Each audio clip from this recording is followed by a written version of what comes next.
जी sir, कहिए किससे मिलना है? हम लोग सीआईडी से हैं। सीआईडी? जी। लेकिन सब लोग तो हॉस्पिटल में हैं। मालविका मैडम पर किसी ने अटैक कर दिया था। ये हम लोगों को मालूम है, इसीलिए हम लोग यहाँ आए। मिस्टर चमन कुमार को बुलाइए। चमन साहब? हाँ चमन कुमार जी, कहाँ है वो? हॉस्पिटल नहीं गए वो? कहाँ है? सर ये तो मुझे नहीं पता, मैंने यहाँ नहीं देखा, इसलिए सोचा कि वो हॉस्पिटल गए होंगे। तुम्हें ये भी नहीं पता है कि चमन जी घर में है या नहीं? हाँ, इस घर को अच्छी तरह से चेक करो, वो चमन कुमार यहीं कहीं छुपा होगा। सब मालविका को डांट पार्टी के दौरान ही लगा था, मतलब मारने वाले ने घर के अंदर से ही मारा है। हाँ दया, मुझे भी यही शक है। दया डार्ट यहीं कहीं से मारा होगा, और मुझे शक तो इस चमन कुमार जी पर है।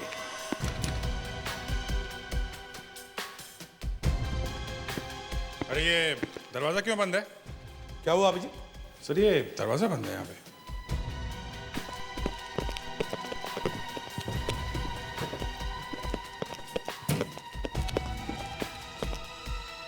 किसका कमरा है? सर ये तो चमन साहब का स्टडी रूम है। चमन साहब का स्टडी रूम? इस कमरे की चाबी तो होगी। नहीं सर। तोड़ना पड़ेगा सर। दया, मैं हूं ना, मैं किस लिए हूं सर? चलो ठीक है।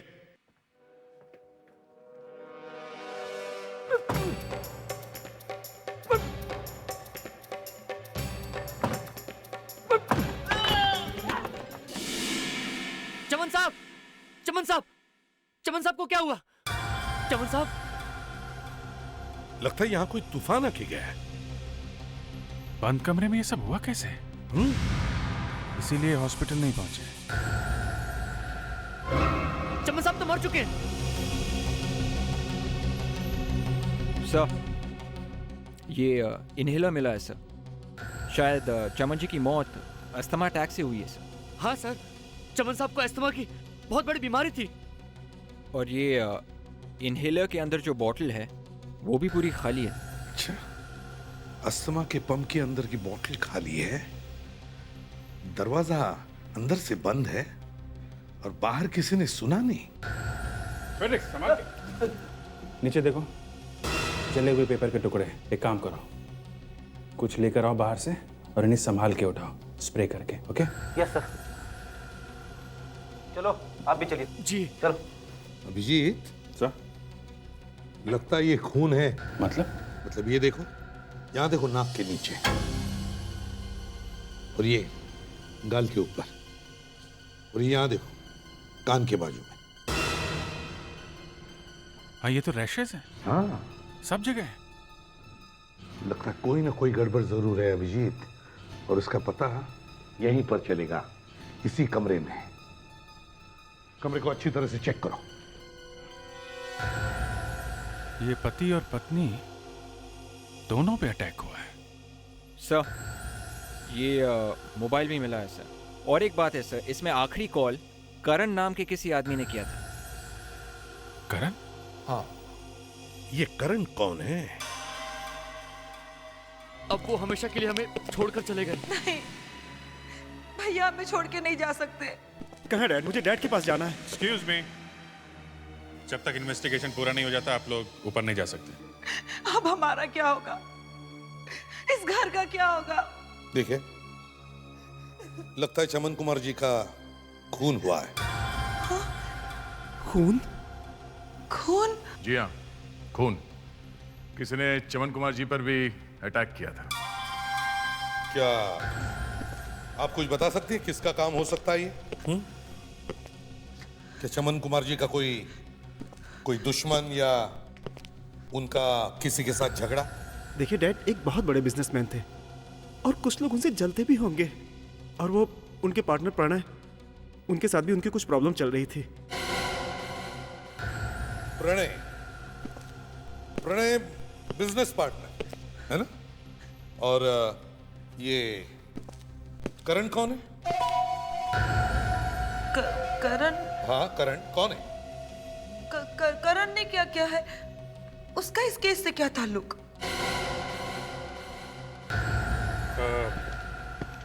देखिए, करण वो आदमी है जिससे आपके भाई ने आखिरी बार बातचीत की थी। हमें लगता है कि करण ने ही उन्हें स्टडी में बुलाया था। मैम,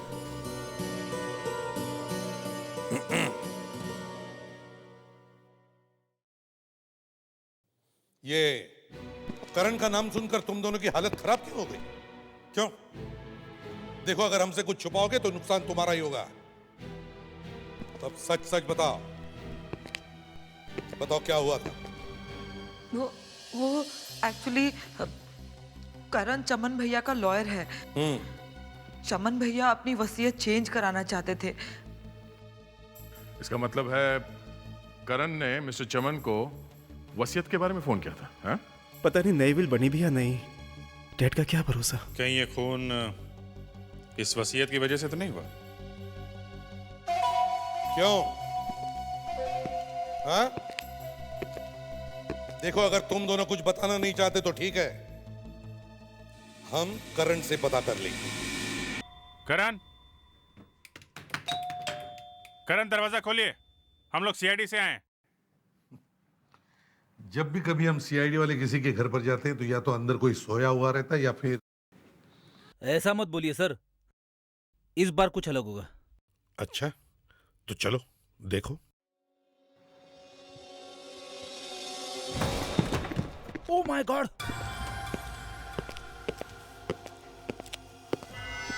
मैंने कहा था ना फ्रेडिक्स, गोली लगी है।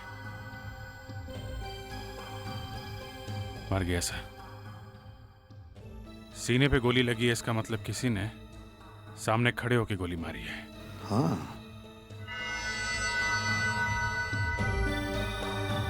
हाथापाई के भी कोई निशान नहीं। इसका मतलब है इसे अंदाजा भी नहीं था कि जो भी कोई सामने खड़ा था वो इसे गोली मार दे।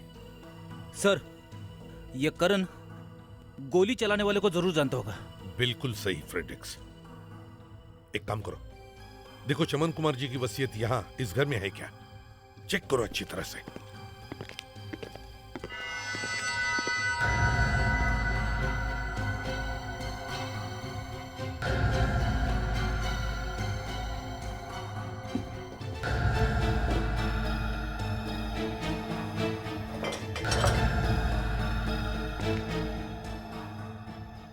सर ये वहाँ किचन के पास मिला है।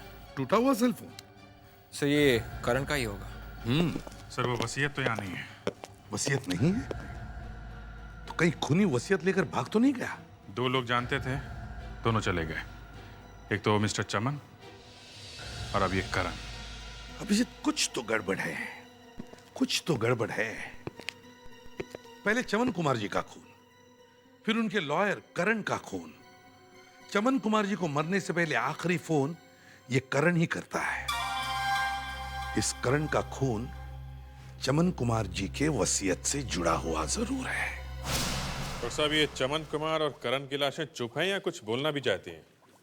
लाशें बोलना तो चाहती हैं अभिजीत, लेकिन बोल रही हैं कि सुनने वाला कोई शरीफ आदमी होगा तभी बात करेंगी। शरीफ? डॉक्टर साहब, हमारी शराफत तो दुनिया को मालूम है। आप जल्दी से ही नहीं बता दीजिए। बात तुम्हारी नहीं है, तुम्हारे साथ वो एसीपी भी आने वाला है ना। अगर एसीपी आ रहा है तो फिर... नहीं, एसीपी साहब तो कहीं चले गए हैं, वो तो लैब के आसपास भी नहीं भटकने वाले। फिर हम लाशों से बात कर सकते हैं। ये देखो, जैसा तुम दोनों देख रहे हो, लाल रंग के निशान देखो, ये चेहरे पर हैं, ये पूरी बॉडी पर ये पैचेस हैं, और ऐसे ही लाल निशान ये पैरों पर भी हैं। ये देखो, तलवों पर भी, दोनों तलवों पर देखो। कोई जबरदस्त एलर्जी हुई है? वो ऐसा है कि चमन कुमार को अस्थमा का जबरदस्त अटैक आया। अस्थमा समझते हो ना? दमा दमा दमा का ऐसा जबरदस्त अटैक आया कि बेचारे की डेथ हो गई। कमरे में एसी था, ऑक्सीजन की तो कोई कमी नहीं थी, और बाहर से कुछ अंदर आया भी नहीं, तो फिर ये अटैक आया कहां से? अंदर से। अंदर ही कोई ऐसी चीज होगी, कोई ऐसी जबरदस्त चीज जिसे खाने या छूने से ही बेचारे की तुरंत मौत हो गई। डॉक्टर साहब, एक बात समझ में नहीं आ रही है, किसी चीज को छूने से आदमी मर कैसे सकता है? फ्रेडरिक्स, अगर मुझे पता होता तो मैं तुम्हें बता नहीं देता। डॉक्टर तारिका। क्या बात है डॉक्टर तारिका, आप कुछ परेशान लग रही हैं। सब कुछ ठीक है ना? वो जो एनर्जी हुआ करती थी आपके अंदर आजकल दिखाई नहीं दे रही है। कुछ नहीं सर, बस दीदी को लेकर जरा परेशान थी। 6 महीने पहले उनकी शादी हुई और जाने दीजिए सर, ये सब घर की बातें। और क्या वो ससुराल वाले परेशान कर रहे हैं क्या? नहीं, एक्चुअली सभी की उम्मीदें उन पर है। वो तो पूरी कोशिश करती रहती है कि मायका और ससुराल दोनों की उम्मीदों पर खरी उतरे। इनफैक्ट लड़कियों के लिए बहुत मुश्किल हो जाता है बेटी और बहू दोनों की जिम्मेदारी एक साथ निभाना। मेरी वाइफ के साथ भी ऐसा ही हुआ था शादी के बाद। सच्ची सर, उसे देखती हूँ तो मुझे भी रोना आता है। समझ में नहीं आता कि उसकी हेल्प कैसे करूँ। एक आइडिया है, आप अपनी सिस्टर को वो सीरियल दिखाना, अब बाबुल का आंगन छूटे ना। 21 जनवरी से सूरी टीवी पे आने वाली है, सोमवार से गुरुवार रात को 10 बजे। Anyway, let's come to the business. अभी हम चमन कुमार की मौत की बात कर रहे हैं। एक काम करता हूँ, मैं इन्फेक्टेड स्किन का टुकड़ा लेकर रेडिएशन करने जाता हूँ। पता लगाते हैं आखिर वो क्या चीज़ है जिसकी वजह से एलर्जी हुई है।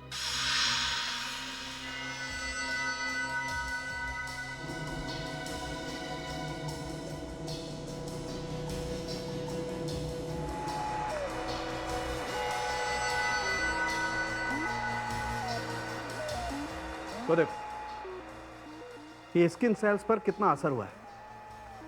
ये जो ग्रीन पैचेस देख रहे हो ना तुम, ये एलर्जी के निशान हैं किस चीज़ के? ये पीनट फैट। मूंगफली खाने से जान चली गई? मैं तो आज से ही मूंगफली खाना बंद कर दूंगा।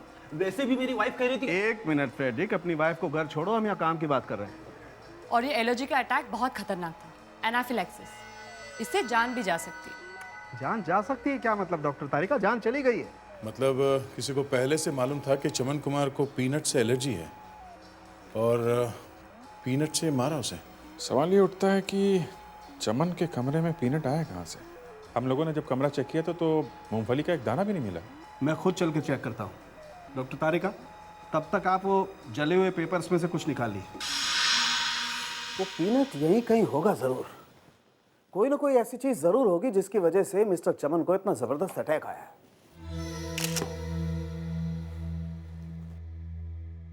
मौत यहीं हुई है बॉस, इसका मतलब वो चीज भी यहीं कहीं होगी जरूर। खूनी ने वो चीज छुपा के रखी होगी। बिल्कुल छुपा के रखी होगी, लेकिन तुम लोग सावधान रहना, कहीं तुम्हें ना लग जाए। तुम लोगों में से किसी को एलर्जी तो नहीं है ना पीनट से?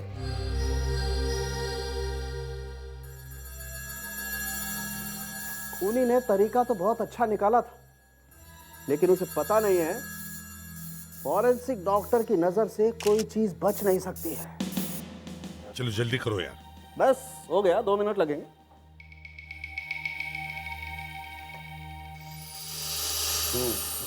अभिजीत, ये देखो, यहाँ देखो। कुछ सॉल्यूशन जैसा लग रहा है। सॉल्यूशन जैसा? कोई खाने की चीज? कर दिया ना कबाड़ा यार। डॉक्टर तुम हो कि मैं हूं? वैसे है सॉल्यूशन जैसी चीज। मतलब पीनट ऑयल? हाँ, पीनट ऑयल। ऐसा करो, तुम ही कर लो ये सब कुछ।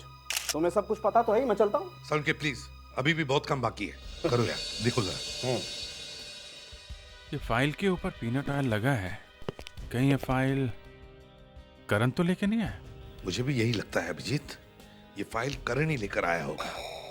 करण ने ही चमन कुमार को पार्टी में फोन किया। मुझे तो लगता है किसी ने करण को पैसे दिए होंगे चमन कुमार जी को मारने के लिए। सर, शायद ये काम चमन की किसी फैमिली वाले ने किया होगा सर। सिर्फ फैमिली वाले जानते थे कि चमन कुमार को पीनट ऑयल की एलर्जी थी। सर, प्रणय भी हो सकता है, चमन का बिजनेस पार्टनर। कृष्ण ने बताया था ना, आजकल दोनों में कुछ प्रॉब्लम चल रही है। चमन की मौत से प्रणय को फायदा होने वाला है, क्योंकि विल तो मिली नहीं। सारा का सारा बिजनेस जाएगा प्रणय के पास। मतलब अभिजीत, चमन कुमार के जितने भी लोग करीब थे, उन्हीं में से किसी ने ये काम किया है। पता कैसे चलेगा? क्या बॉस, फंस गए ना यहीं पे आके? हाँ, फंस गए। है तुम्हारे पास कोई रास्ता? फॉरेंसिक लैब का रास्ता। यस डॉक्टर तारिका, कुछ अच्छी खबर? लगता है इस पेपर पे क्या लिखा था उसे हम पढ़ सकते हैं। ऐसा हुआ तो ये केस एकदम साफ हो जाएगा। हाँ, पेपर लाश के पास मिले और जले हुए हैं, कुछ तो बात होगी। चलिए देखते हैं क्या मिलता है।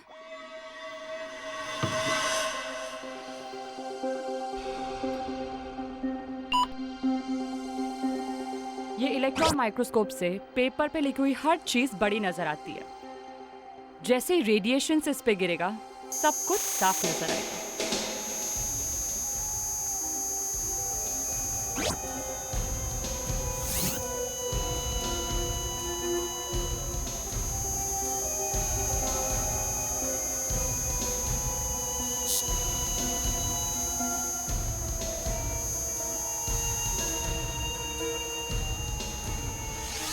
तो कुछ तो दिख रहा है सर। थोड़ा और बड़ा हो जाएगा तो सब समझ में आ जाएगा। जनवरी 2008। सर ये तो जनवरी का है सर। मिल गई सर। यही वो नई विल है जो चमन कुमार ने मरने से पहले बनाई थी सर। रिलैक्स रिलैक्स रिलैक्स, हम लोग को भी दिख रहा है। Sorry sir. सर इसका मतलब चमन जी नई विल बना रहे थे जब उनकी मौत हुई थी सर। और ये जो नई वसीयत है खूनी ने ही जलाई होगी सर। खूनी ने चमन कुमार का खून करने के नई वसीयत, पुरानी वसीयत, विल विल विल। यहाँ मेरे भैया की जान चली गई है और आप लोग हैं, क्या आपको विल की पड़ी है? प्राची जी, चमन कुमार जी का खून भी इसी वसीयत की वजह से हुआ है, समझी? और इस वसीयत में गड़बड़ भी इसी परिवार में से किसी ने की है। आप कहना क्या चाहते हैं? अपने भैया का खून हमने किया है? वो जो कोई भी है ज्यादा दिन तक छुप नहीं सकता। हमें छुपाने की क्या जरूरत है? अभी नाटक बंद करो और सच सच बताओ, क्रिश कहाँ है? कहाँ है क्रिश? मुझे क्या पता, गया होगा अपनी माँ के पास हॉस्पिटल में। प्राची बुआ, अरे भाभी आप? शर्म आनी चाहिए प्राची। अभी अभी इनकी मौत हुई है और तुम हो कि सबके सामने ये। संभालिए अपने आप को मॉम, आपकी तबीयत पहले से ही बहुत खराब है। सॉरी मालविका जी, लेकिन क्या करें, हमें तो अपनी ड्यूटी करनी ही पड़ती है। जी देखिए, हमें एक वसीयत के कुछ टुकड़े मिले, जले हुए टुकड़े। पुरानी वाली के या नई वाली के? मिस्टर चमन के डेड बॉडी के पास मिले हैं वो टुकड़े। इसलिए हम जानना चाहते हैं कि वो क्या चीज है जो मिस्टर चमन अपनी विल में से बदलना चाहते थे। देखिए, ये बात तो भैया के वकील ही बता सकते हैं। चमन अपनी विल में क्या बदलना चाहते थे ये तो उन्होंने घर पर किसी को नहीं बताया, लेकिन मुझे लगता है वो क्रिश के बारे में कुछ सोच रहे हैं। भाभी, ये बात सिर्फ करण बता सकता है। बिल्कुल सही कहा प्राची जी, बिल्कुल सही। और खूनी कौन है ये तो हम करण से भी उगलवा सकते हैं। आप तो जानती है मालविका जी कि सीआईडी वाले तो मुर्दों से भी सच उगलवा सकते हैं। सर, आई एम अनुज। क्या कर सकता हूँ आपके लिए? मर्डर्स, दो मर्डर्स और एक अटेम्प्ट टू मर्डर। मतलब? करण का खून हो गया, मालूम है ना आपको? हाँ, अच्छा, अब मैं समझा। आप करण सर की मर्डर केस की जांच करने आए हैं। हम ये पता करने आए हैं कि चमन जी का वसीयत कहाँ है। करण ने चमन जी का वसीयत बनवाया था ना? हाँ? और वो भी एक नहीं, दो विल? मुझे तो एक के बारे में भी पता नहीं है। वो सब करण सर ही देखते थे। अब वो इस दुनिया में। अब चुपचाप जल्दी से जो कुछ भी मालूम है फटाफट बता, समझा? वरना यहाँ ऑफिस में सबके सामने तेरी इज्जत का हलवा बना दूंगा। पिछले 2 हफ्तों से चमन कुमार जी और उनके पार्टनर प्रणय बहुत बार यहाँ पर आए थे। वसीयत के लिए आ रहे थे? ये मत पूछिए प्लीज। क्यों? मुझे इसके बारे में वाकई कुछ नहीं मालूम। बस इतना मालूम है कि चमन कुमार जी बहुत परेशान रहते थे। अच्छा, तो फिर करण जी के पास उस वसीयत की कॉपी होगी? हैं? ये मैं नहीं जानता। देखो ऑफिस में यहाँ कोई कॉपी है क्या? Excuse me, 1 minute.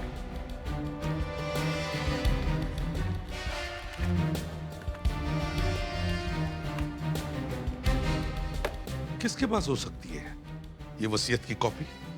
शायद डायना मैडम को पता होगा।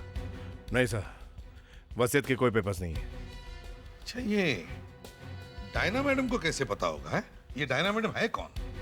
डायना मैम करण सर की जूनियर हैं और जितने भी सीक्रेट पेपर्स होते हैं वो सब डायना मैम ही रखती हैं। कहाँ है ये डायना मैडम?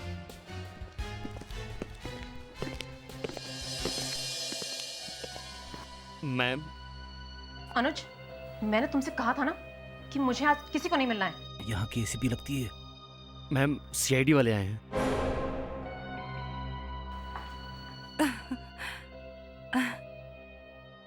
करण सर की मौत से हम सब अभी भी बहुत शौक में हैं। देखिए डायना जी, चमन कुमार और करण जी के खून में एक बात कॉमन है, वह चमन कुमार जी का विल, वसीयत। क्या आपको मालूम है ये विल कहाँ है? मुझे? जी हाँ, आपको।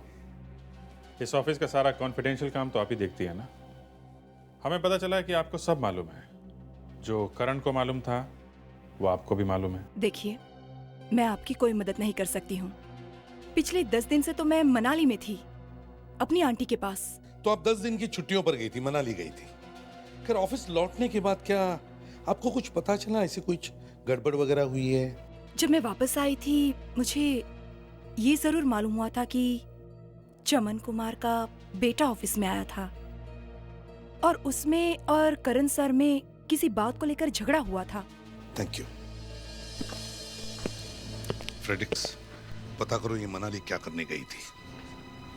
अभिजीत, पहले तो हमें ये देखना पड़ेगा कि 28 दिसंबर को मनाली में बर्फ गिरी थी या नहीं। ये डायना कह रही थी कि 28 तारीख को बर्फ देखने गई थी, इसलिए। हाँ, तो पता चल जाएगा कि डायना 28 दिसंबर को मनाली में थी क्या। सर, ये चमन कुमार अभी तक जिंदा था, ये बहुत बड़ी बात है। दोस्तों से लेकर परिवार वाले सब उसकी जान के दुश्मन थे। सर, एक आदमी की मौत से इतने सारे लोगों का फायदा होने वाला था। एक तो चमन की बहन प्राची, दूसरा उसका बेटा क्रिश, और ये प्रणय भी तो है उसका बिजनेस पार्टनर। इन तीनों में से ही कोई एक है वो खूनी। सर, इन तीनों को बुला के अलग अलग पूछताछ करते हैं। थोड़ी देर में सब निकल के आ जाएगा सामने। आइए।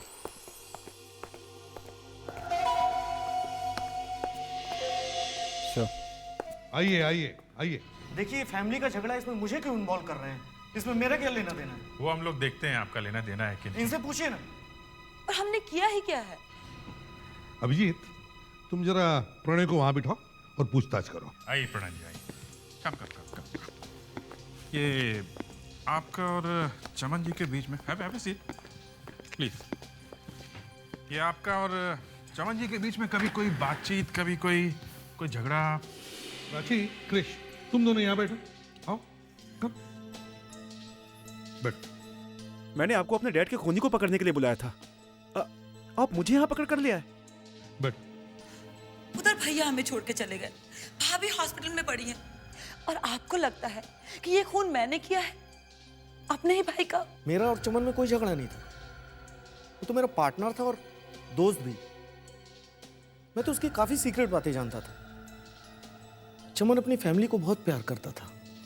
उसने सारी प्रॉपर्टी मालविका, क्रिश और प्राची के नाम में कर दी थी, सबको बराबर। क्रिश, हमें तुम्हारे बारे में सब कुछ पता है। हमें मालूम है कि तुम्हारी अपने पिताजी के साथ कोई प्रॉब्लम थी, इसलिए पार्टी के एक दिन पहले तुमने करण के ऑफिस में जाकर, मतलब तुम्हारे पिताजी के लॉयर के ऑफिस में जाकर झगड़ा किया था। क्यों? वो तो। हाँ, वो तो क्या है बताओ। प्राची, तुम्हें तो रोज अपने भाभी भैया से पैसे मांगने पड़ते थे, है ना? तो तुमने सोचा होगा कि क्यों ना मैं ये रोज रोज के पैसे मांगने की खटखट बंद कर दूं? क्यों? सर। हाँ फ्रेडिक्स। सर, डायना कहीं नहीं गई थी, यहीं पे थी। उसके मोबाइल फोन से एक भी रोमिंग कॉल नहीं की है। सारी कॉल्स यहीं की है, लोकल कॉल्स। ये देखिए सर। और सर, जब चमन की मौत हो गई तो थोड़ी देर बाद ही उसने करण को फोन कर दिया। मौत की थोड़ी देर बाद उसने करण को फोन किया? करण को फोन?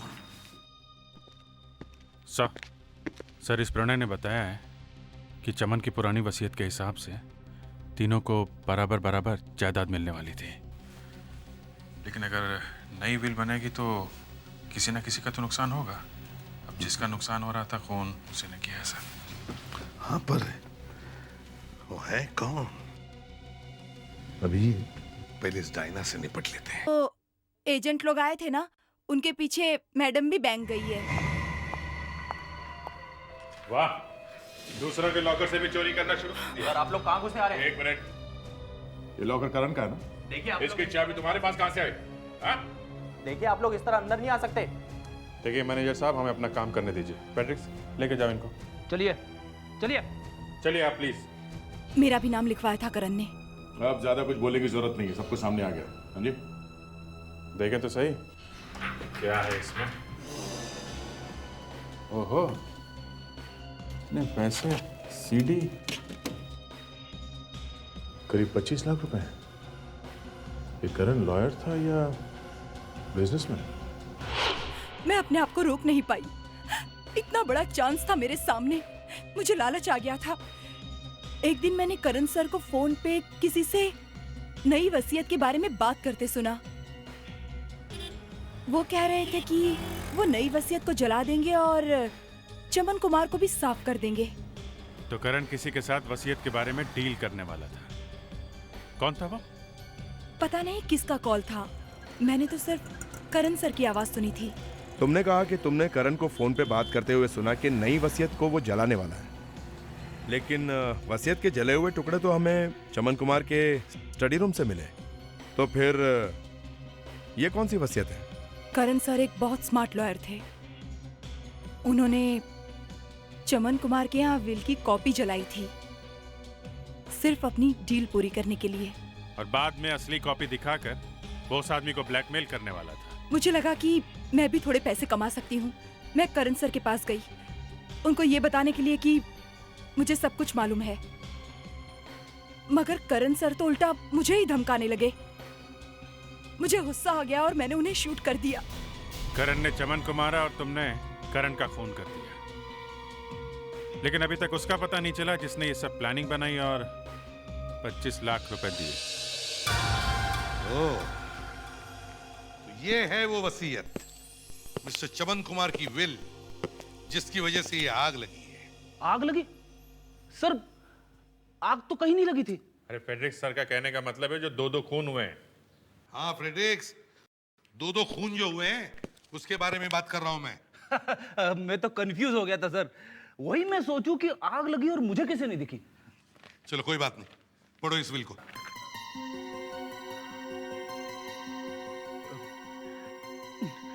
मैं चमन कुमार अपने पूरे होशो हवास से लिख रहा हूं कि मेरा सारा पैसा, मेरी जायदाद। अरे सर, क्या है? आए? ये क्या चक्कर है सर?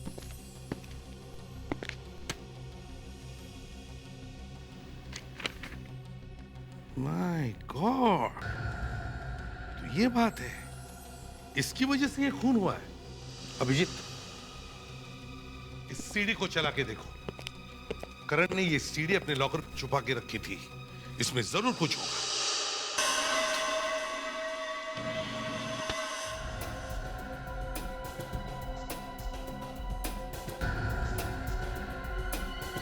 माय गॉड, किसी ने सोचा भी नहीं होगा कि ऐसा हो सकता है। अभिजीत, इस चमन कुमार के पूरे परिवार को बुलाओ। हाँ सर, अब तो सबको बुलाना ही पड़ेगा।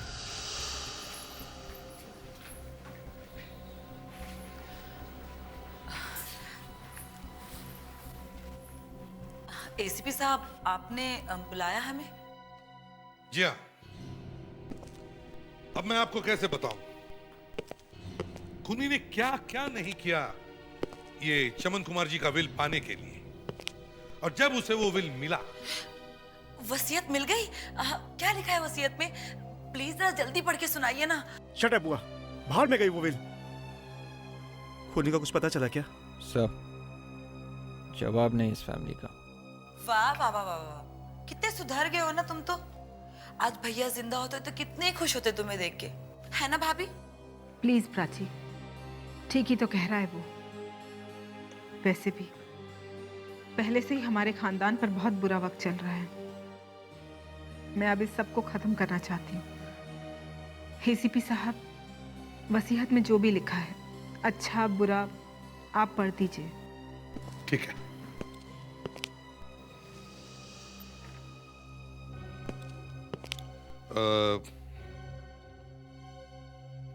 नहीं अभिजीत, जरा तुम ही पढ़ लो। मैं? हाँ पढ़ लो, ये इतनी बुरी खबर है, मैं नहीं पढ़ सकता। अब ड्यूटी तो करनी ही है, मैं ही पढ़ देता हूँ। मैं चमन कुमार अपने पूरे होश में अपनी सारी प्रॉपर्टी, कैश, एसेट्स। किसके नाम? अपनी सारी जायदाद मेरी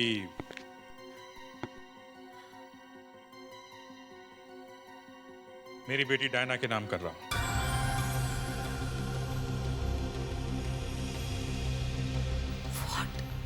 डायना?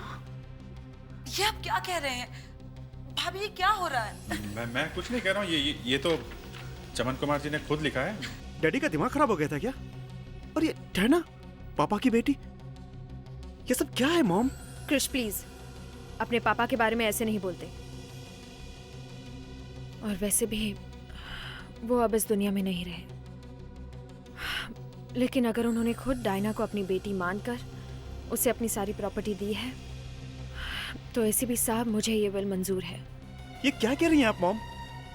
अब हमारा क्या होगा? बस क्रिश, अब इस बारे में और बात नहीं होगी। एसीपी साहब, विल में जो लिखा है सो लिखा है। आप बस इतनी मेहरबानी करिए कि मेरे पति के कातिल को ढूंढ दीजिए। मालविका जी, ये हमारा प्रॉमिस है कि खूनी बहुत जल्दी पकड़ा जाएगा। चलो अब यहाँ से। अब तक तो सिर्फ भाई भाभी के सामने हाथ फैलाती थी, अब न जाने किस किस के सामने हाथ फैलाना पड़ेगा। उफ। अब क्या होगा सर? वही होगा जो मंजूर। इतनी रात को कौन आया है?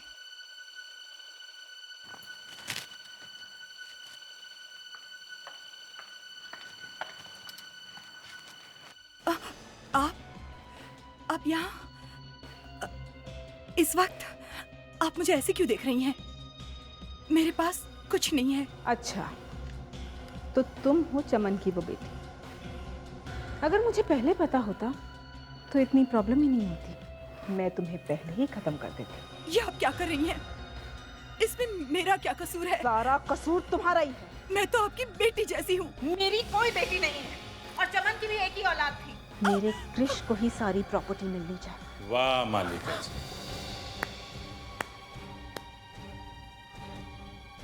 सीआईडी? सीआईडी यहाँ?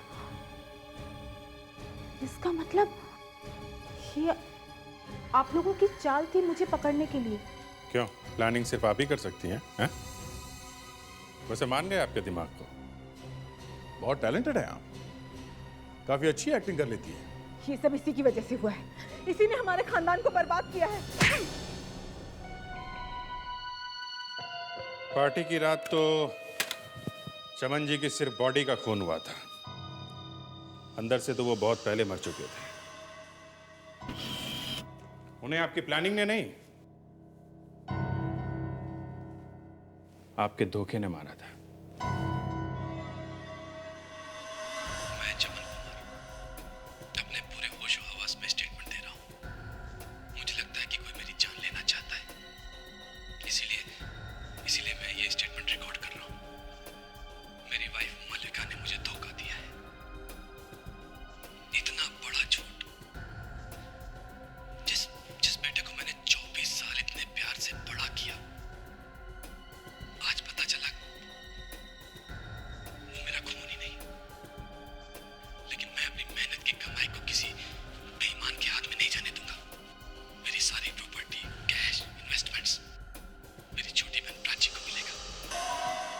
तो आप लोगों ने विल के बारे में मुझसे झूठ कहा। आपका असली चेहरा सामने लाने के लिए। आपके नए विल में सब कुछ प्राची को मिलता है। अब आप तो जाएंगी जेल और आपका बेटा क्रिश आएगा सड़क पे। ऐसा कभी नहीं होगा। अगर किसी ने हिलने की भी कोशिश की या मुझे रोकने की कोशिश की तो मैं इसे मार दूंगी। छोड़ो से। मैं कुछ भी कर सकती हूँ। लेकिन आप हट जाइए। ऑफिसर हट जाइए। छोड़िए आप प्लीज। मैं मार सकती हूँ, मैं कह रही हूँ मैं मार सकती हूँ। माय गॉड, ये धुन कहाँ से आ गई? मालविका जी, मालविका जी सामने आ जाइए। मालविका जी कहीं कहीं आसपास होगी, ढूंढो ध्यान से।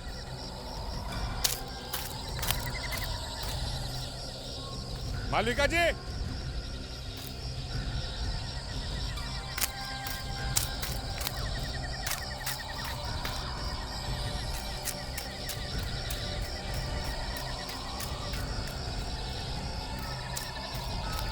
वो